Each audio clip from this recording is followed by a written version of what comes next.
জি। তার জন্মের থেকেই, এটা ডাক্তারদের কাছ থেকে পরে জানতে পারলাম যে জন্মের থেকেই তার হার্টের ছিদ্র ছিল। আচ্ছা। বর্তমানে সে কয়েকটা ডাক্তারের কাছে যাওয়ার পরে জানতে পারে যে এটাকে বাইপাস করানো ছাড়া কোনো পথ খোলা নেই।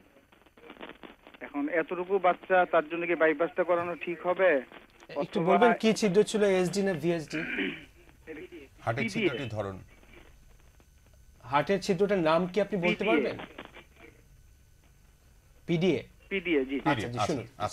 আচ্ছা, এটা আসলে বোঝার একটু ভুল হয়েছে। এটা বাইপাস সার্জারি না, এটা একটা ক্লোজড হার্ট সার্জারি করতে হবে, যেটাকে পিডিএ লাইগেশন বলা হয়, ডিভিশন এন্ড লাইগেশন অথবা পিডিএ ক্লোজার বলা হয়, সার্জিক্যাল ক্লোজার।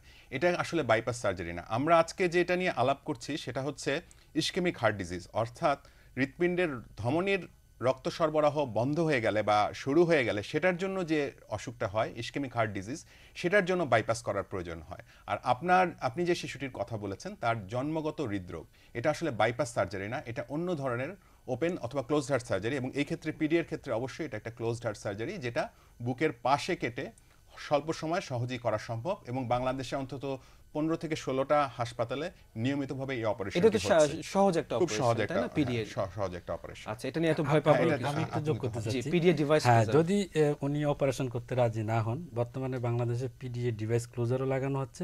উনি ইচ্ছা করলে অপারেশন ছাড়া ডিভাইস ক্লোজারও লাগিয়ে নিতে পারেন। আচ্ছা, এটাও সুযোগ রয়েছে, সুযোগ যেটা রয়েছে। অপারেশন ছাড়াই এই রিং লাগানোর মতোই আরেকটি পদ্ধতি এটা।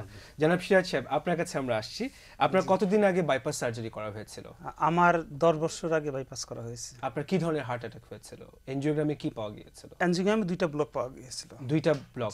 মেইন আর্টারিতে অর্থাৎ এলইডিতে ব্লক পাওয়া গিয়েছিল 100%। আচ্ছা।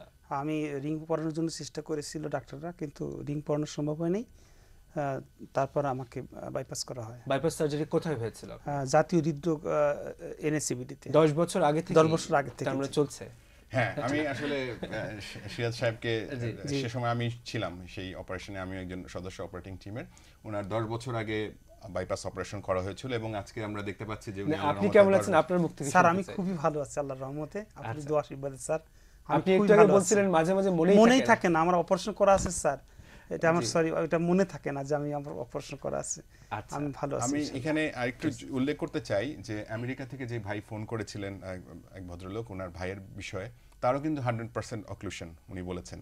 এবং আমাদের এই সিরাজ সাহেবেরও 100% ব্লক, এবং 100% ব্লক আমরা 10 বছর আগে ওনার অপারেশন করা হয়েছে এবং আল্লাহর রহমতে উনি নিজেই বললেন যে এখন উনি ভালো আছেন। অর্থাৎ যে কোনো একটা ব্লকে যদি কাউকে যদি বাইপাস সার্জারি অথবা স্টেন্টিং এর পরামর্শ দেওয়া হয়, এটাতে আতঙ্কিত হওয়ার কিছু নেই। এটা আসলে তার ভালোর জন্য, তার আয়ু বৃদ্ধির জন্য এটা করা। সিরাজ সাহেব যদি 10 বছর আগে এই কাজটি না করতেন, তাহলে এই 10 বছরের মাথায় তার কি হতে পারত? সিরাজ সাহেব যদি 10 বছর আগে অপারেশন না করতেন, প্রথমত উনার যে সে সময় সিমটমগুলো ছিল, বুকে ব্যথা, কাজ করতে অসমর্থতা, এগুলো তো থাকতোই। এবং খুবই সম্ভাবনা ছিল যে এই 10 বছরের মধ্যে উনার, 10 বছর কেন, আরো অনেক আগেই হয়তো একটা সিরিয়াস হার্ট অ্যাটাক হওয়ার সম্ভাবনা ছিল। এবং যেহেতু উনি এটার মাধ্যমে এখনো ভালো আছেন, উনি হ্যাঁ, ডেফিনেটলি। এছাড়া আরও কিছু কিছু জিনিস যেমন হয়, কিছু সমস্যা যেটা বললেন রি অ্যাটাক ছাড়াও যেমন এরিথমিয়ার চান্স বেশি থাকে, যেমন হার্টের যে ছন্দপতনের কিছু সমস্যা হয়। এছাড়া আপনার ইসকেমিক কার্ডিওমায়োপ্যাথি, মানে হার্টটা বড় হয়ে যায় আস্তে আস্তে এবং একসময় খুব শ্বাসকষ্ট হইতে থাকে, হার্ট ফেলিওর এবং ইসকেমিক কার্ডিওমায়োপ্যাথি, এই ধরনের প্রবলেম কিন্তু হয়। এগুলো আমাদের দেশে সবচেয়ে বেশি, এবং আমাদের হসপিটালে অ্যাডমিশনের প্রায় 20% থেকে 30% পেশেন্ট এখন ইসকেমিক হার্ট ডিজিজ নিয়ে ভর্তি হচ্ছে। সিরাজ সাহেব, বাইপাস সার্জারির কথা শুনলেই কিন্তু সবাই ভয় পেয়ে যায় যে বুক চিরে হার্টটাকে খুলে অপারেশন করা হবে, এর থেকে না করাই ভালো, যে কয়দিন আছি রোগ নিয়েই থাকি। তো আপনার কি এরকম মনে হয়নি? না, আমার এরকম মনে হয়নি। কারণ আমার মনে হয়েছে যে আমি একটা অপারেশন করাবো, হয় বাঁচবো নইলে মারা যাবো, দুইটার একটা হবে। তো তখন এই আগে বাইপাস করার আগে এই ধরনের আমার সিদ্ধান্ত ছিল। আমি খুব সাহস করে বাইপাস করাই এবং আমি অদ্যবধি 10 বছর যাবত খুবই ভালো আছি। আমি আল্লাহর রহমতে আপনি ভালো আছেন এবং আপনি আরো বহুদিন ভালো থাকেন। দর্শকদের উদ্দেশ্যে আপনি কি বলতে চান আপনার নিজের অভিজ্ঞতার আলোকে? দর্শকদের উদ্দেশ্যে বলতে চাই যে অনেকেই যেটা যে বলে যে বাইপাস করা যাবে না বা বাইপাস করলে মারা যাবে রোগী বা জ্ঞান ফিরবে না, এই ধরনের এটা ভুল ধারণা। আসলে বাইপাস করলে মানুষ বেঁচে যেতে পারে। মানে সেক্ষেত্রে যেমন আমার একটা কথা আমি এখানে বলতে পারিনি, যে সেটা বলছি, সেটা আমার রিং পরানো সম্ভব হয়নি। অতঃপর আমি বাইপাস করাই। আচ্ছা আচ্ছা। বিকল্প কোনো রাস্তা ছিল না, কিন্তু বাইপাস করানো আমি রিং পরানো পারিনি কিন্তু বাইপাস করার পর আমি কিন্তু অদ্যাবধি ভালো আছি। জি। যখনই আমাদের সময় যেহেতু শেষ হয়ে যাচ্ছে, আমরা কিছু কনক্লুশনের কথাবার্তা আপনাদের কাছে জানতে চাচ্ছি যে যখনই কোনো একজন মানুষের রিং পরানোর প্রয়োজন হয় বা এনজিওগ্রাম করার প্রয়োজন হয়, তখনই একটা সুপ্ত ইচ্ছা থাকে মানুষের মধ্যে, অনেকের মধ্যে থাকে, আমাদের মধ্যে হয়তো বা থাকে, সেটি হচ্ছে যে বাইরে যাব, বিদেশে গিয়ে চিকিৎসা করব। তো কি বিদেশে যেতে দিবেন নাকি আপনার দেশে চিকিৎসা করবেন? আমাদের দেশে বর্তমানে হার্টের চিকিৎসার জন্য পর্যাপ্ত পরিমাণে হসপিটাল এবং বিশেষজ্ঞ রয়েছেন।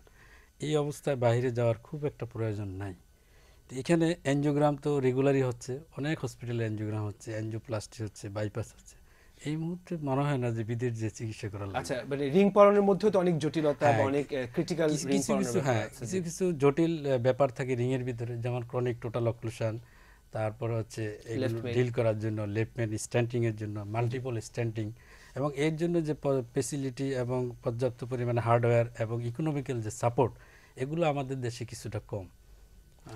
ডাক্তার সুমন, আমি একটা জিনিস উল্লেখ করতে চাচ্ছি যে সিরাজ সাহেবের যখন বাইপাস হয়েছিল আজ থেকে 10 বছর আগে 2001 সালে, এবং তখন কিন্তু বাংলাদেশে একটা বা দুটো হাসপাতালে এই সুবিধাটা ছিল। এখন কিন্তু সারা দেশে প্রায় 15 থেকে 16টি হাসপাতালে, যদিও পর্যাপ্ত না, যথেষ্ট 16 কোটি মানুষের না, 16 কোটি মানুষের জন্য পর্যাপ্ত নয়, তবে আরো বেশি হওয়া প্রয়োজন, কিন্তু উল্লেখযোগ্য হারে এই সংখ্যাগুলো বাড়ছে।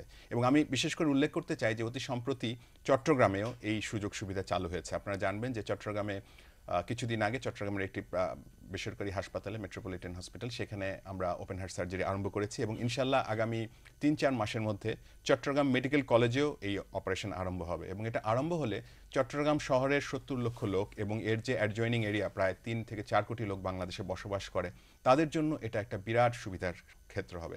কারণ চট্টগ্রামের একজন রোগীর জন্য ঢাকায় এসে অপারেশন করাটা একটু কঠিন হয়ে দাঁড়ায়। আচ্ছা। আর আরেকটা বিষয় আমি অবশ্যই যোগ করতে চাই যে বাংলাদেশে কার্ডিয়াক সার্জারি এবং কার্ডিওলজি হচ্ছে সেই সমস্ত ক্ষেত্রগুলোর মধ্যে অন্যতম যেখানে গত 10 বছরে অসাধারণ অগ্রগতি হয়েছে।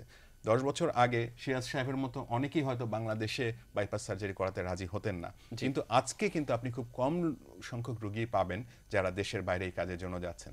তারা বাংলাদেশি সার্জনদের উপর, বাংলাদেশি কার্ডিওলজিস্টদের উপরে আস্থা রাখছেন, এবং এর ফলে আপনাদের এই জয়যাত্রা অব্যাহত থাকুক, এই আশাবাদ আমাদের সবার পক্ষ থেকে, পক্ষ থেকে। দর্শক, আপনাদের পক্ষ থেকে ডাক্তার সুমন নাজমুল হোসেন, ডাক্তার শফিকুর রহমান পাটোয়ারি, হাসানুর রহমান সাহেব কিছুক্ষণ আগে উপস্থিত ছিলেন, তার কথা বলেছেন, এবং সিরাজ সাহেবকে ধন্যবাদ জানাচ্ছি। দর্শক, সিরাজ সাহেব 10 বছর আগে অপারেশন করেছিলেন, সেই অপারেশনের বলে তিনি ভালো আছেন, পাশাপাশি তিনি ওষুধ খাচ্ছেন নিয়মিত। 10 বছর আগে এমনি আমার এক বন্ধু যার নাম মাসুদ, হার্ট অ্যাটাক হয়েছিল। তাকে বলা হয়েছিল রেগুলার ওষুধ খাওয়ার কথা, পরবর্তী চিকিৎসা নেওয়ার কথা, তার কোনোটার কিছুই সে করেনি। গত 2 দিন আগে মাসুদ আমাদেরকে ছেড়ে চলে গেছে।